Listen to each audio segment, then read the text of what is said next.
श्री पार्वती जी ने कहा, भगवन, आप सब तत्वों के ज्ञाता हैं। आपकी कृपा से मुझे श्री विष्णु संबंधी नाना प्रकार के धर्म सुनने को मिले जो समस्त लोक का उद्धार करने वाले हैं। देवेश, अब मैं गीता का महात्म्य सुनना चाहती हूँ, जिसका श्रवण करने से श्रीहरि की भक्ति बढ़ती है।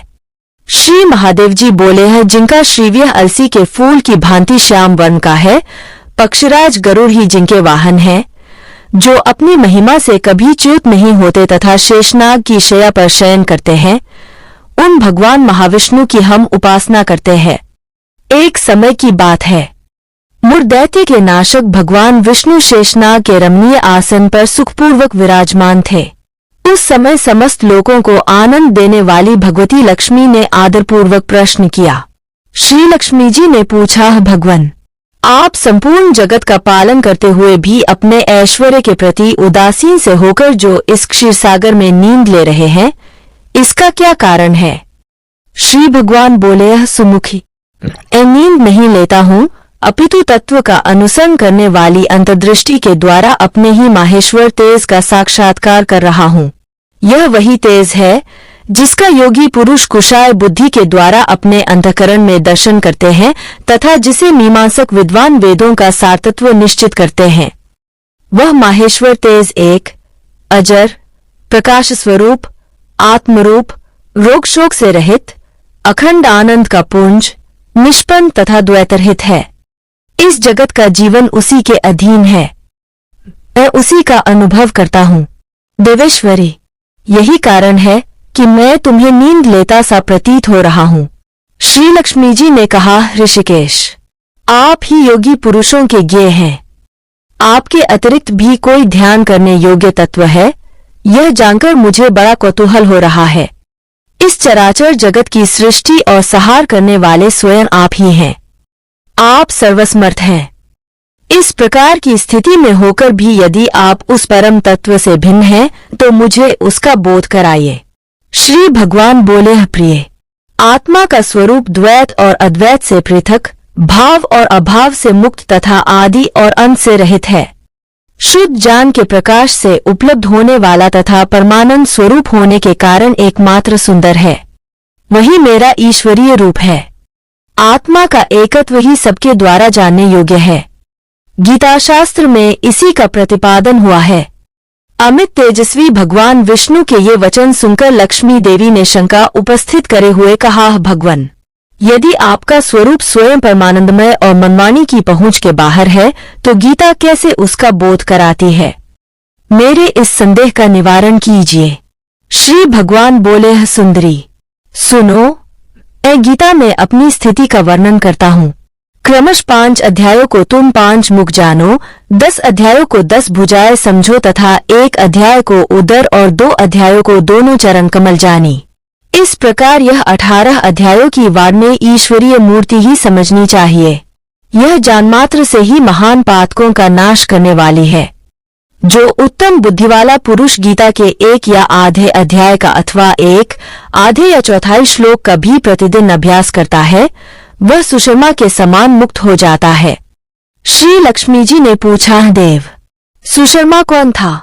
किस जाति का था और किस कारण से उसकी मुक्ति हुई? श्री भगवान बोले, प्रिय, सुषमा बड़ी खोटी बुद्धि का मनुष्य था। पापियों का तो वह शिरोमणि ही था। उसका जन्म वैदिक ज्ञान से शून्य और क्रूरतापूर्ण कर्म करने वाले ब्राह्मणों के कुल में हुआ था। वह न ध्यान करता था, न जप, न होम करता था, न अतिथिर्थों का सत्कार। वह लंपट होने के कारण सदा विषयों के सेवन में ही लगा रहता था। हल जोतता और पत्ते बेचकर जीविका चलाता था। उसे मदिरा पीने का व्यसन था तथा वह मांस भी खाया करता था। इस प्रकार उसने अपने जीवन का दीर्घकाल व्यतीत कर दिया। एक दिन मूढ़बुद्धि सुषमा पत्ते लाने के लिए किसी ऋषि की वाटिका में घूम रहा था। इसी बीच में कालूपधारी काले सांप ने उसे डस लिया। सुषमा की मृत्यु हो गई। तदंतर वह अनेक नरकों में जा वहां की यातनाएं ओगकर मृत्युलोक में लौट आया और वहां बोझ ढोने वाला बैल हुआ। उस समय किसी पंगु ने अपने जीवन को आराम से व्यतीत करने के लिए उसे खरीद लिया। बैल ने अपनी पीठ पर पंगु का भार ढोते हुए बड़े कष्ट से 7-8 वर्ष बिताए। एक दिन पंगु ने किसी ऊंचे स्थान पर बहुत देर तक बड़ी तेजी के साथ उस बैल को घुमाया। इससे वह थककर बड़े वेग से पृथ्वी पर गिरा और मूर्छित हो गया। उस समय वहां कुतूहलवश आकृष्ट हो बहुत से लोग एकत्रित हो गए। उस जनसमुदाय में से किसी पुण्यात्मा व्यक्ति ने उस बैल का कल्याण करने के लिए उसे अपना पुण्य दान किया। तत्पश्चात कुछ दूसरे लोगों ने भी अपने अपने पुण्यों को याद करके उन्हें उसके लिए दान किया। उस भीड़ में एक वेश्या भी खड़ी थी।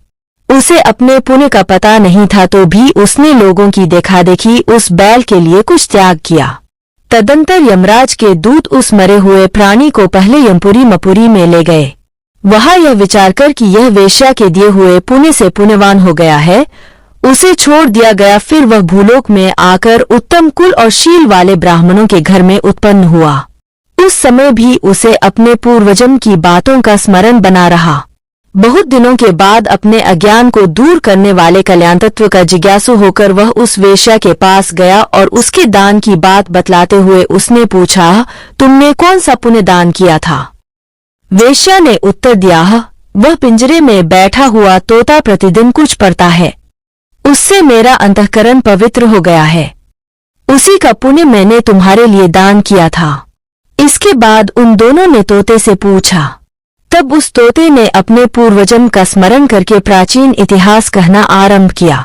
शुक बोला, पूर्वजन्म में मैं विद्वान होकर भी विद्वता के अभिमान से मोहित रहता था। मेरा राग द्वेष इतना बढ़ गया था कि मैं गुणवान विद्वानों के प्रति भी ईर्ष्या भाव रखने लगा। फिर समयानुसार मेरी मृत्यु हो गई और मैं अनेकों घृणित लोकों में भटकता फिरा। उसके बाद इस लोक में आया। सद्गुरु की अत्यंत निंदा करने के कारण तोते के कुल में मेरा जन्म हुआ। पापी होने के कारण छोटी अवस्था में ही मेरा माता पिता से वियोग हो गया। एक दिन मैं ग्रीष्म ऋतु में तपे मार्ग पर पड़ा था। वहां से कुछ श्रेष्ठ मुनि मुझे उठा लाए और महात्माओं के आश्रय में आश्रम के भीतर एक पिंजरे में उन्होंने मुझे डाल दिया। वहीं मुझे पढ़ाया गया। ऋषियों के बालक बड़े आदर के साथ गीता के प्रथम अध्याय की आवृत्ति करते थे। उन्हीं से सुनकर मैं भी बारंबार पाठ करने लगा। इसी बीच में एक चोरी करने वाले बहेलिये ने मुझे वहां से चुरा लिया। तत्पश्चात इस देवी ने मुझे खरीद लिया। पूर्व काल में मैंने इस प्रथम अध्याय का अभ्यास किया था, जिससे मैंने अपने पापों को दूर किया है। फिर उसी से इस वेश्या का भी अंतःकरण शुद्ध हुआ है और उसी के पुण्य से ये दिग्विजय श्रेष्ठ सुशर्मा भी पाप मुक्त हुए हैं। इस प्रकार परस्पर वार्तालाप और गीता के प्रथम अध्याय के महात्म्य की प्रशंसा करके वे तीनों निरंतर अपने अपने घर पर गीता का अभ्यास करने लगे। फिर ज्ञान प्राप्त करके वे मुक्त हो गए। इसलिए जो गीता के प्रथम अध्याय को पढ़ता, सुनता तथा अभ्यास करता है, उसे इस भवसागर को पार करने में कोई कठिनाई नहीं होती।